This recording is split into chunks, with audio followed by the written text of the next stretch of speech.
Okay, let's see here. So I just drilled a hole in the brick. Now I'm gonna use this little plug here.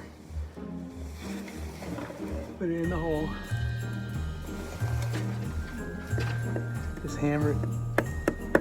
A little all-in-one tool. And I got a little 1.5-inch screw here. I'm up like 25 feet, so. I keep getting people asking, how do you hang a wreath? Again and again, people are private messaging me. How do you hang a wreath in brick? So here you go, I put the plastic anchor in, and I'm gonna put the screw in.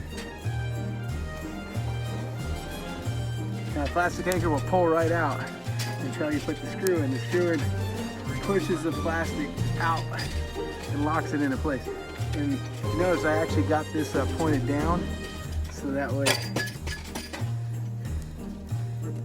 when I tie my wreath on here, it won't slide down. So there you have it, very, very simple. And if a customer complains, you can pull it out and put a dab of concrete in there and cover it right up. When you unscrew this little metal part here, with these little plastic in there, you can drill it back out and put a little dab of concrete and make it disappear.